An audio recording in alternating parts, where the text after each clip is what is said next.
Butterflies. അവതരണം ഗീതു. സാങ്കേതിക സഹായം ശരത് ആലാബ്സ്. എല്ലാ കുഞ്ഞു കൂട്ടുകാർക്കും ബട്ടർഫ്ലൈസിലേക്ക് സ്വാഗതം. ഇന്നത്തെ കഥയുടെ പേര് സിംഹത്തിൻ്റെ വായിലെ പാമ്പ്. ഒരിക്കൽ സിംഹരാജാവ് ഒരു ആജ്ഞ പുറപ്പെടുവിച്ചു.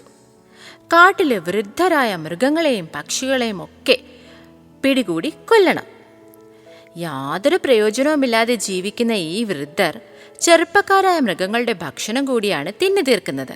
അതുകൊണ്ട് പ്രായമേറിയ മൃഗങ്ങളെയും പക്ഷികളെയും ഒക്കെ കൊന്നുകളയണം.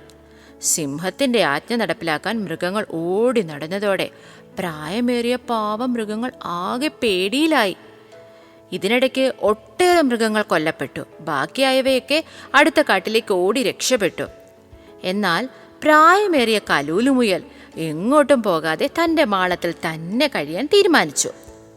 കൊച്ചുമകൻ രഹസ്യമായി കൊണ്ടു കൊടുക്കുന്ന കിഴങ്ങുകളും മറ്റുമൊക്കെ കലൂലു ഭക്ഷിച്ചു.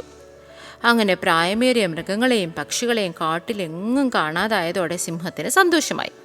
ചെറുപ്പക്കാർ മാത്രമുള്ളതിനാൽ കാടിന് കൂടുതലൊരു ഊർജ്ജമൊക്കെ ലഭിച്ചതായി രാജാവിന് തോന്നി. ഒരു ദിവസം നമ്മുടെ സിംഹം ഉച്ചയൂണും കഴിഞ്ഞ് വായും തുറന്നു കിടന്നുറങ്ങുകയായിരുന്നു. അപ്പോഴാണ് ഒരു പാമ്പ് അതുവഴി ഇഴഞ്ഞു വന്നത്. അത് മാളമാണെന്ന് കരുതി സിംഹത്തിൻ്റെ തുറന്നിരുന്ന വായിലൂടെ കടന്ന് വയറിൻ്റെ ഉള്ളിൽ ചെന്നു. അന്ന് അസാധാരണമായ വയറുവേദനയോടെയാണ് സിംഹം ഉറക്കമുണർന്നത്. വേദന കൊണ്ട് പുളഞ്ഞ സിംഹം ഉറക്കെ നിലവിളിച്ചുകൊണ്ട് അങ്ങോട്ടും ഇങ്ങോട്ടും നടക്കാൻ തുടങ്ങി. അപ്പോൾ പാമ്പ് സിംഹത്തിൻ്റെ തൊണ്ടയിലെത്തി പുറത്തേക്ക് നോക്കി. അപ്പോഴാണ് മറ്റു മൃഗങ്ങൾക്ക് രാജാവിൻ്റെ വയറുവേദനയുടെ കാരണം പിടികിട്ടിയത്. അവർ മൂങ്ങവൈദ്യരെ വിളിക്കാനായി ഓടി. വൃദ്ധനായ മൂങ്ങവൈദ്യരെ എല്ലാവരും ചേർന്ന് കാട്ടിൽ നിന്നും ഓടിച്ചിരുന്നു. ചെറുപ്പക്കാരനായ മൂങ്ങവൈദ്യർക്കാകട്ടെ ഒന്നും അറിഞ്ഞുകൂടാ. അവർ കാര്യം സിംഹത്തോട് പറഞ്ഞു. രാജാവേ, അറിവുള്ള മുതിർന്നവരെ എല്ലാം അങ്ങ് ഈ കാട്ടിൽ നിന്നും ഓടിച്ചു. ബാക്കിയുള്ള ചെറുപ്പക്കാർക്ക് എന്ത് ചെയ്യണമെന്ന് ഒരു അറിവുമില്ല. സിംഹം കോപം കൊണ്ട് അലറി വിളിച്ചു. തൻ്റെ തെറ്റ് സിംഹത്തിന് മനസ്സിലായി. മറ്റു മൃഗങ്ങൾ രാജാവിൻ്റെ വേദന നോക്കി നിന്നതല്ലാതെ യാതൊന്നും ചെയ്തതുമില്ല. അങ്ങനെ ദിവസങ്ങൾ കഴിഞ്ഞു. സിംഹത്തിന് ആഹാരമോ വെള്ളമോ കുടിക്കാൻ കഴിയാതെയായി. സിംഹം മെലിഞ്ഞുണങ്ങി. നടക്കാൻ സാധിക്കാതെ സിംഹം ഒരിടത്ത് ചടഞ്ഞുകൂടി കിടപ്പായി. അപ്പോഴാണ് കലൂലുവിൻ്റെ കൊച്ചുമകൻ സിംഹത്തിൻ്റെ അടുത്തെത്തിയത്. രാജാവേ, അങ്ങ് കോപിക്കുകയില്ലെങ്കിൽ ഞാനൊരു കാര്യം പറയട്ടെ. എൻ്റെ അപ്പൂപ്പൻ കലൂലു മികച്ച ഒരു വൈദ്യനാണ്. അദ്ദേഹം നമ്മുടെ കൂടെ തന്നെയുണ്ട്. അങ്ങയ്ക്ക് വിരോധമില്ലെങ്കിൽ ഞാൻ അദ്ദേഹത്തെ വിളിച്ചുകൊണ്ട് വരാം.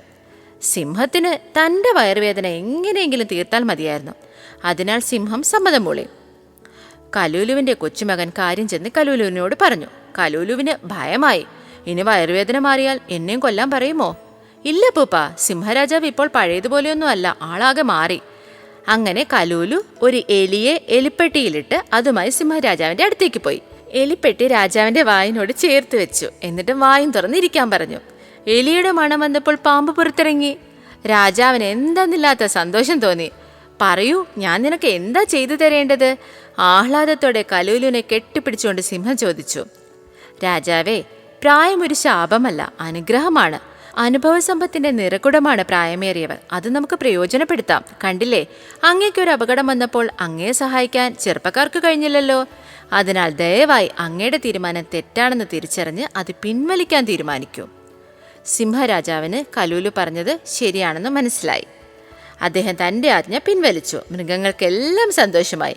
അങ്ങനെ കാട് വിട്ടുപോയ വൃദ്ധരായ മൃഗങ്ങളെല്ലാം മടങ്ങിയെത്തി. കൂട്ടുകാർക്ക് ഈ കഥ ഇഷ്ടമായെന്ന് വിശ്വസിക്കുന്നു. വീണ്ടും അടുത്ത ആഴ്ച പുതിയ കഥയുമായി കാണാം. എല്ലാവർക്കും നന്ദി, നമസ്കാരം. ബട്ടർഫ്ലൈസ് അവതരിപ്പിച്ചത് ഗീതു.